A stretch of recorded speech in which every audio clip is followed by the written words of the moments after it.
Moments ago, Vice President Kamala Harris arrived in Nashville, where she is meeting with state legislators and gun reform advocates amid the fallout from Tennessee State Republicans' decision to expel two elected Democrats, Justin J. Pearson and Justin Jones, from the legislature. Jones and Pearson broke House decorum rules to participate in gun reform protests on the legislative floor in response to the deadly Nashville school shooting. This is only the third time that state lawmakers have been expelled from the Tennessee legislature since the Civil War. With us now, Republican Tennessee state lawmaker Bryan Richey. Representative Richey, thanks for joining us. So you were one of 7 Republicans who voted against expelling Democrat Gloria Johnson, and one of just 3 Republicans who voted against expelling Representative Justin Pearson. But you did vote to expel Representative Justin Jones. Can you explain your votes to us? Yeah, absolutely. So I started sharing with leadership and everybody that I did not think that expulsion was the right thing. What these 3 individuals did was completely horrible. It was a disrespect to our General Assembly, those members that have served before me and that will serve in the future. According to Article 2, Section 12 of our Constitution, did it constitute them being expelled? Absolutely. In my opinion, was it warranted? And I did not believe so. Representative Jones's office is right next door to mine. I had multiple conversations with him this week, letting him know that I wasn't in favor. And essentially, he told me that he wanted to be kicked out because his following was growing. He's getting all this national exposure, and that the Metro City Council had already said that they were going to reappoint him back to the General Assembly. So I was honoring his wishes and voting for him. But I didn't think that any of them should end up getting kicked out, even though it was warranted based on the letter of the law. So Republicans voted to expel 2 young black men and not the 60-year-old white woman, Representative Gloria Johnson, who did the same thing. Johnson says that that's because she's white.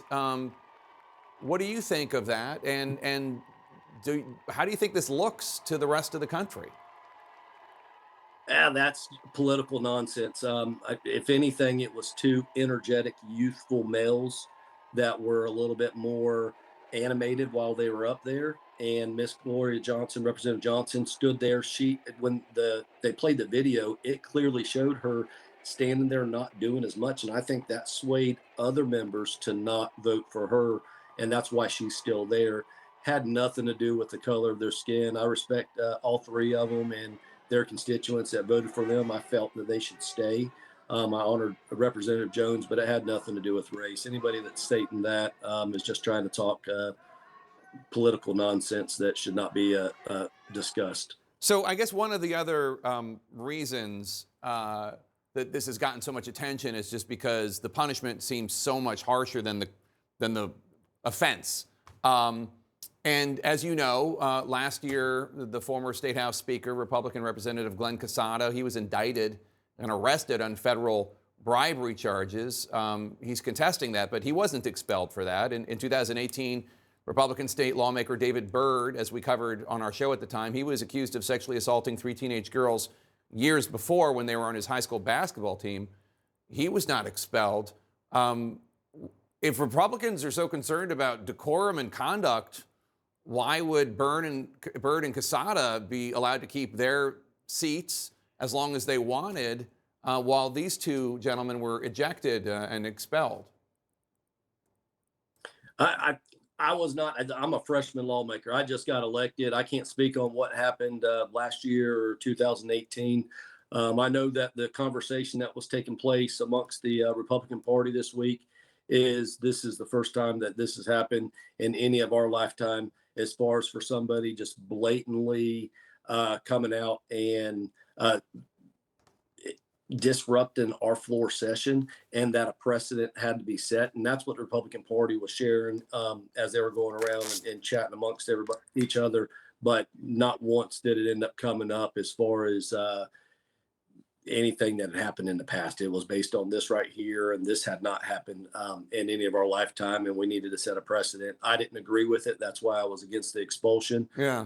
But according to Article 2, Section 12, it's there in black and white. So, I mean, I guess the issue, another reason that this is getting such attention, I think, is because of the really offensive thing that happened, which is that disturbed individual going into the Covenant School in Nashville and slaughtering 6 innocent people, including 3 9-year-olds at the Covenant School in Nashville. Horrible, offensive, just a horrific mass shooting. And it seems like to a lot of people outside the legislature that Republican lawmakers, are more concerned about a disruption on the floor than they are about these 6 innocent people killed at this Christian school. That's complete nonsense. That's the narrative that the media is wanting to share, and that's what these 3 individuals are wanting to share. There's not one member of that body, Republican or Democrat, that was not devastated by this horrendous action that this lady took down there in Nashville when she went in there and murdered these 6 innocent, sweet lives. When it comes to the legislative process, these same 3 individuals that are up there advocating and saying, I'm for or we need to end gun violence and we need to protect our kids, were also the same 3 individuals that voted against school safety procedure bills yesterday. And just in February, there was a bill that Chairman Faison introduced that would allow more security and co-ops with private schools.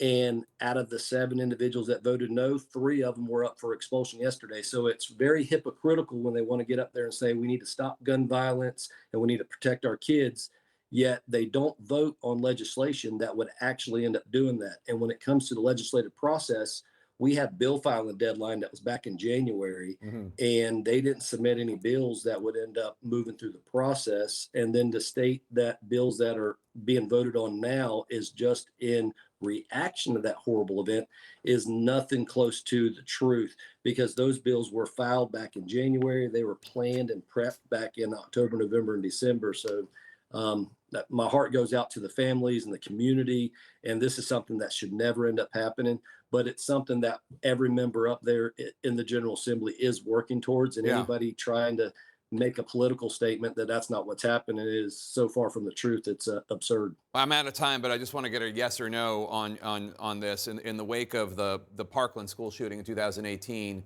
a lot of states passed red flag laws. That's been encouraged in the national federal legislation after the Uvalde shooting. But now your Governor Bill Lee, a Republican, suggests he might be open to a new red flag law. Yes or no? Is that something you'd be willing to think about? Can you repeat that last part? Would you be willing to support would you at least be willing to consider a red flag law for Tennessee to keep guns out of the hands of individuals that have been flagged if Governor Lee brings it to the legislature?